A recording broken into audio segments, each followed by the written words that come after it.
Assalamualaikum warahmatullahi wabarakatuh. Lanjut update untuk Outlook satu minggu ke depan dari segi pair forex ya, tanggal 22 sampai dengan 26 Juli 2024. Tentunya kita bahasin dulu dari GBP USD. Untuk GBP USD ini level area resisten 3 dan 4 atau sebagai zona over batas pantau untuk satu minggu ke depan ini 1.3200 sebagai physical price level juga dan 1.3164. Resisten 2 itu berada di 1.3092. Resisten pertama itu berada di 1.3020. Zona tengah atau sebagai pivotnya itu berada di 1.2927 dengan batas konfirmasi atas itu 1.2990, batas konfirmasi bawah itu 1.2955 pembulatan. Support pertama yang saat ini berubah fungsi sebagai level area resisten minor berada di 1.2925 pembulatan. Support 2-nya 1.2853 sebagai batasan zona overnya untuk satu minggu ke depan ini. Support 3 dan 4 itu 1.2781 dan 1.2847. Tentunya sih masih belum ada antisipasi ke sana terlebih dahulu. Untuk pergerakan minggu ini diawali di bawah support pertama weekly atau saat ini berubah fungsi sebagai level area resisten. GBP USD ini mungkin dari segi time frame kecilnya akan lanjut terkoreksi terlebih dahulu sebelum upside dengan catatan untuk satu minggu ke depan ini perhatikan di zona tengah atau sebagai pivotnya di sini kan juga ada reaksi dan di kirinya ini juga masih belum ada reaksi. Yang saya khawatirkan setelah dia mampu membentuk low baru untuk minggu depan ini terkoreksi ke atas dulu, nanti pantau di pivot weekly-nya 1.2972 dengan batas atas 1.2990. Kalau misalkan setelah dia mampu membentuk low baru dan harga ini lanjut ke atas, selama level area 1.2990 ini tidak dijebol, ini mungkin untuk GBP/USD masih belum mau lanjut ke atas, tetapi yang saya khawatirkan adalah terkoreksi lebih dalam terlebih dahulu sebelum upside kembali. Zona pantaunya sementara adalah di support 2 weekly yang berada di 1.2853 atau sebagai physical price levelnya 1.2850 ya. Jadi untuk GBP USD ini masih ada potensial untuk satu minggu ke depan ini berpotensi lanjut koreksi ke bawah sebelum upside kembali. Tetapi zona pantaunya ya sebagai konfirmasinya 1.2990 ini nanti kita akan cek lebih lanjut. Jadi untuk planning untuk satu minggu ke depan ini mungkin saya akan memanfaatkan sell-nya untuk ancang-ancang ya. Masuk sell ini sebagai koreksinya sebelum masuk buy kembali. Tetapi kalau misalkan GBP USD ini setelah mampu membentuk low baru dan terkoreksi ke atas dengan catatan harga tidak mampu bergerak balik di atas 1.2990 atau sebagai physical price levelnya di 1.3000 ini tidak dijebol ke atas, ini mungkin saya akan ancang-ancang cari setup sell, tetapi harus ada konfirmasi pembalikan arah terlebih dahulu. Harga ini mampu bergerak balik di bawah 1.2955 terlebih dahulu, ini mungkin skenario sell akan aktif. Tetapi dari segi stop loss itu antara 55 sampai dengan 50 pip dengan targetnya TP1 itu berada di history low minggu ini, ruang gerak sekitar 53 pip, TP maksimal adalah 100 pip berada di support 2 weekly yang berada di 1.2853. Tetapi kalau misalkan harga ini langsung lanjut turun ke bawah, mungkin saya lebih memilih netral dulu. Planning kalau misalkan harga ke reject di 1.2853, kalau misalkan ada konfirmasi pembalikan arah, mungkin saya akan buy di level area tersebut. Tetapi kalau misalkan jebol, untuk idealnya swing, cari ancang-ancang setup buy itu berada di zona overnya 1.2781 sampai dengan 1.2745. Kalau misalkan sebagai support 4 ini tidak dijebol, idealnya kalau misalkan ancang-ancang cari setup buy sebenarnya ada di sini. Cuman untuk minggu depan ini mampu atau tidak GBP USD ini lanjut turun dulu ke level area tersebut sebelum harga ini balik ke atas kembali. Cuman kalau misalkan harga kedorong ke bawah dan mampu, idealnya ya selama 1.2745 tidak dijebol, ada konfirmasi pembalikan arah, harga bergerak balik di atas 1.2781, ini mungkin skenario buy akan aktif. Tetapi dari segi targetnya TP1 itu berada di 1.2925 pembulatan dan TP2 berada di physical price levelnya kurang lebih di kisaran 1.30000 ya, atau sebagai resisten pertama weekly itu 1.3020. Jadi ini skenario alternatif yang kedua. Fokusnya sementara saya akan pantau dulu di hari Senin atau Selasa ini reaksi market yang terjadi itu seperti apa. Cuman untuk hari Senin ini saya tidak menyarankan langsung entry posisi sell dikarenakan zona demand di sini masih belum dijebol. Kalaupun dijebol, yang saya khawatirkan ini mungkin akan terkoreksi ke atas dulu sebelum harga ini lanjut ke bawah kembali. Cuman kalau mau scalpingan, saya tidak merekomendasikan karena ringnya ini deket ya. Tapi kalau untuk day trade-nya mungkin Senin malam ini akan kelihatan jelas harganya ini mau naik dulu atau langsung lanjut ke bawah. Ini mungkin akan ada pola baru yang akan terbentuk. Kemudian untuk Euro USD, pergerakan untuk Euro USD ini terkoreksi dan harga ini tertahan di support pertama weekly 1.0884. Sebagai zona overnya, resisten 3 dan 4 itu jatuhnya di 1.1030 sampai dengan 1.1011. Resisten 2, 1.0973, resisten pertama 1.0935. Zona tengah atau sebagai pivotnya itu jatuh di kisaran level area 1.09 pembulatan dengan batas atas 1.09200, batas bawah 1.0900 ya. Kemudian pergerakan hari Senin itu diawali di bawah support pertama weekly atau saat ini berubah fungsi sebagai level area resisten minornya. Akankah mampu membentuk low baru atau tidak? Kalau misalkan mampu membentuk low baru, kalaupun terjadi koreksi, pastikan harga tidak mampu tutup di atas 1.0884 minimal dari segi time frame 4 ya. Kalau misalkan itu terjadi, mungkin planning sell itu akan ada lagi setelah harga mampu bergerak balik di bawah zona yang saya blok biru dengan targetnya TP1 1.08460 ini untuk kemungkinan bisa dijadikan day trade. Tetapi, kalau harga bergerak balik di atas level area 1.0884 secara otomatis, mungkin planning sell yang ada di kisaran di bawah level area tersebut akan tercancel terlebih dahulu. Untuk buy-nya, perhatikan di sini, support 2 weekly di sini sebelum harga kedorong ke atas, di sini kan juga ada reaksi. Nanti kita akan cek ideal untuk cari ancang-ancang setup buy atau tidak. Ini mungkin saya akan update di video lanjutan.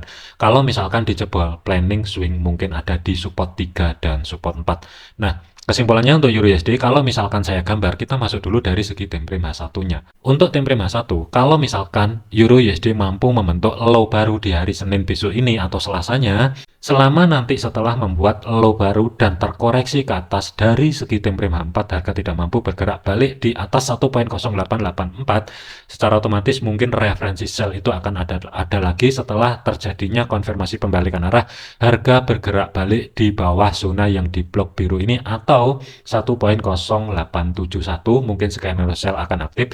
Tetapi dari segi stop lossnya ruang gerak antara 20 maksimal adalah 25 pip, tetapi dari segi targetnya ruang gerak sekitar 25 pip. Jadi ini risikonya 1:1. Cuman untuk swingnya ini saya masih belum ada lagi, kecuali harga ini tidak mampu membentuk low baru dan lebih memilih ke atas. Nanti kita pantau di pivotnya. Di sini kan juga ada zona supply yang masih fresh, masih belum disentuh. Jadi kalau misalkan skenario pertama ini gagal, planning sell itu mungkin akan ada lagi ketika level area 1.09200 pembulatan tidak dijebol ke atas dan ada konfirmasi pembalikan arah, harga ini mampu bergerak balik di bawah pivot. Mungkin skenario sell akan aktif, tetapi dari segi jarak stop loss antara 25 sampai dengan 30 pip, dan untuk targetnya history low minggu ini mungkin akan menjadi target TP1 ruang gerak sekitar 35 pip, TP2 maksimal ruang gerak sekitar 60 pip. Ini skenario kalau misalkan sell dan harga ke reject di zona tengah atau sebagai pivot. Untuk buy-nya saya lebih memilih netral dulu. Perhatikan di kiri di support 2-nya, di sini juga ada zona rally base rally-nya. Dan di 1.0846 ya, kalau misalkan ke reject di level area tersebut mungkin planning buy akan ada lagi, cuman ini saya akan update aja di video lanjutan nanti ya, di hari Senin ataupun hari Selasanya. Sementara planningnya seperti ini dulu, tapi resikonya untuk planning yang pertama ya, ini 60% potensi stop loss kena, jadi hati-hati untuk Euro USD. AUD USD, pergerakan untuk AUD USD kita lihatin dulu dari segi time frame H4-nya. Zona overnya sebagai resisten 3 dan 4 itu jatuh di 0.6906 dan 0.68800. Resisten 2 itu berada di 0.6825, resisten pertama 0.6770. Zona tengah atau sebagai pivotnya itu jatuh di kisaran level area 0.6734 dengan batas atas 0.6747, batas bawah 0.67200 pembulatan. AUD USD ini mungkin belum mau lanjut ke atas kembali selama pivot bertahan dan tidak dijebol ke atas.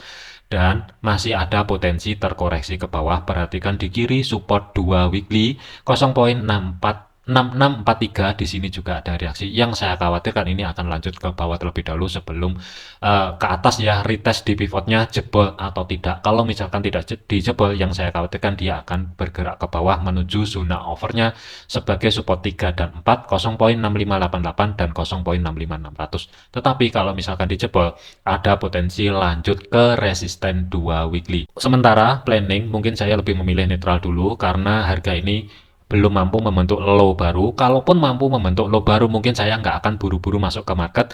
Saya akan coba tunggu di pivotnya dijebol atau tidak. Kalau misalkan tidak dijebol dan ada konfirmasi pembalikan arah, harga bergerak balik di bawah zona yang saya blok abu-abu, mungkin planning sell saya akan jalan. Tetapi kalau muter-muter aja di antara history low minggu ini dan tidak jauh-jauh, kurang lebih ya sideways di sini, mungkin saya akan lebih memilih netral dulu. Ini skenario sementara aja. Nanti akan saya update di video lanjutan. Kalau misalkan harga setelah mampu membentuk low baru, terkoreksi ke atas dan tertolak di pivotnya, mungkin skenario sell ini akan aktif ketika harga setelah terjadi konfirmasi pembalikan arah yang valid bergerak di bawah zona yang saya blok abu-abu dengan risiko stop loss kurang lebih sekitar 35 sampai dengan 40 pip.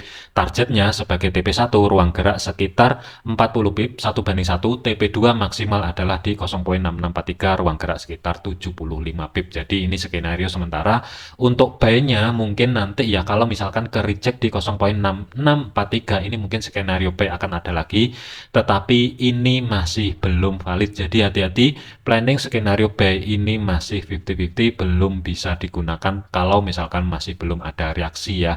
Nanti akan saya bahas di video lanjutan. Selanjutnya adalah untuk USD CAD. Pergerakan untuk USD CAD ini sebagai batas overnya resisten 3 dan 4 itu jatuhnya di 1.3878 dan 1.3848. Kemudian resisten 2 1.3788, resisten pertama 1.3727. Untuk zona tengah atau sebagai pivotnya itu berada di 1.3687 dengan batas atas 1.3702, batas bawah 1.3672. Support yang bertumpuk dengan zona demand 1.3647 sampai dengan 1.3627 sebagai history low minggu ini. Kemudian support 2-nya berada di 1.3587 sebagai zona overnya support 3 dan 4, 1.3527 dan 1.3497. Untuk minggu depan ini USD CAD ya, Kanada, Bank Sentral Kanada itu ada rilis suku bunga, hati-hati potensial spike ke bawah. Kalau misalkan menahan suku bunga dan pernyataannya itu nanti misalkan hawkish, bisa aja USD CAD ini dengan cepat kedorong ke bawah menuju level area antara 1.3647, batas bawah adalah 1.3587 sebelum upside kembali. Jadi kesimpulannya hati-hati untuk USD CAD satu minggu ke depan ini, saya lebih memilih netral dulu. Yang saya akan lakukan adalah zona pantau tengah sebagai pivotnya 1.3687 dengan batas bawah dijebol atau tidak. Kalau misalkan dijebol ini mungkin saya akan sell, tetapi dari segi targetnya 1.3587 ini sebagai target sebelum rilis suku bunga ini mungkin saya akan pikirkan lebih lanjut akan saya hold atau tidak.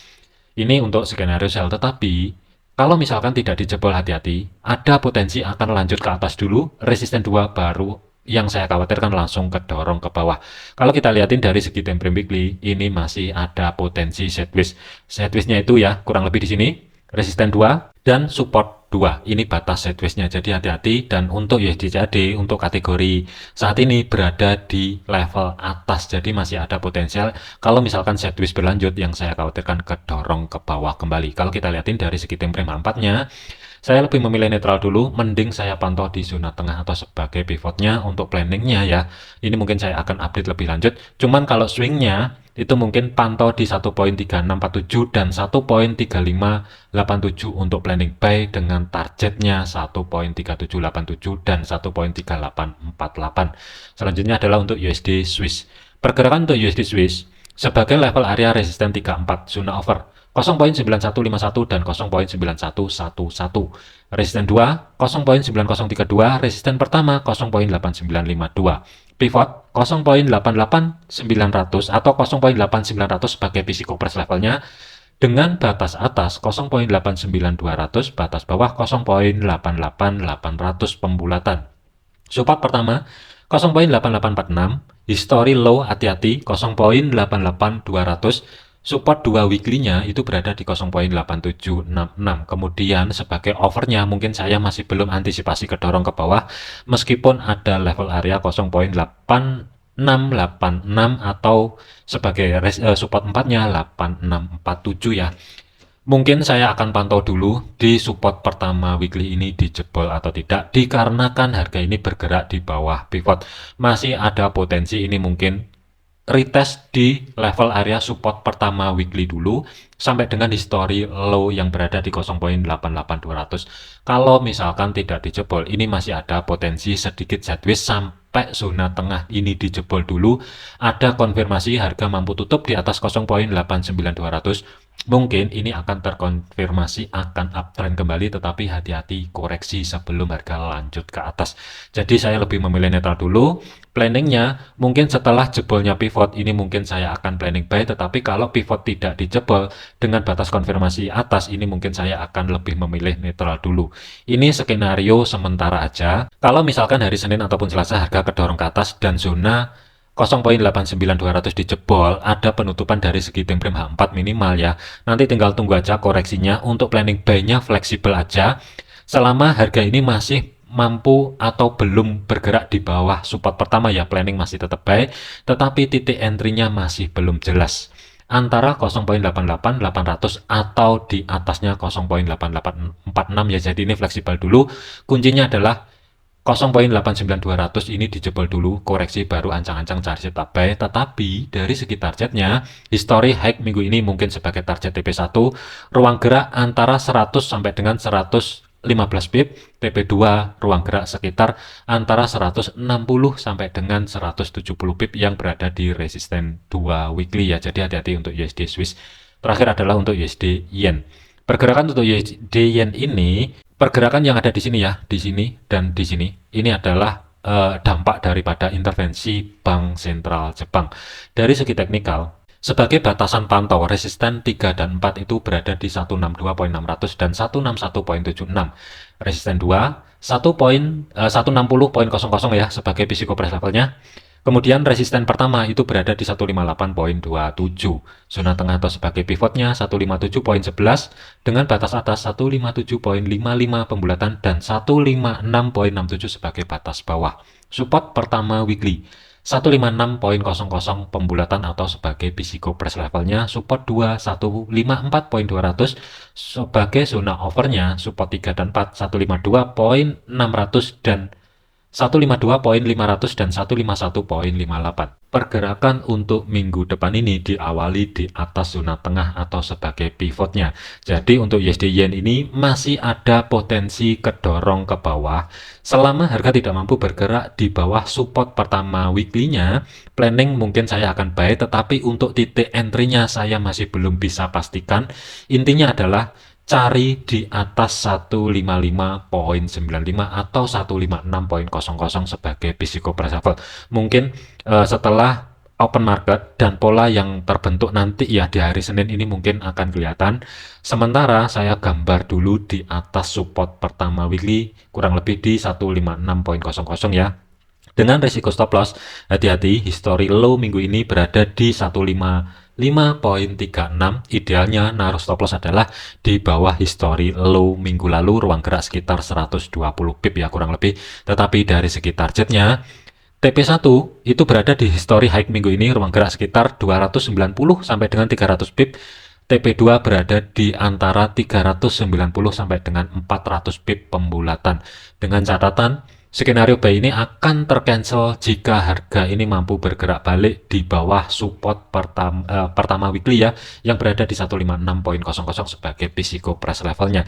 Untuk day trade mungkin saya akan update lebih lanjut, sementara masih belum ada dulu ya. Jadi kesimpulannya untuk USD/JPY planning buy, tetapi wait and see dulu.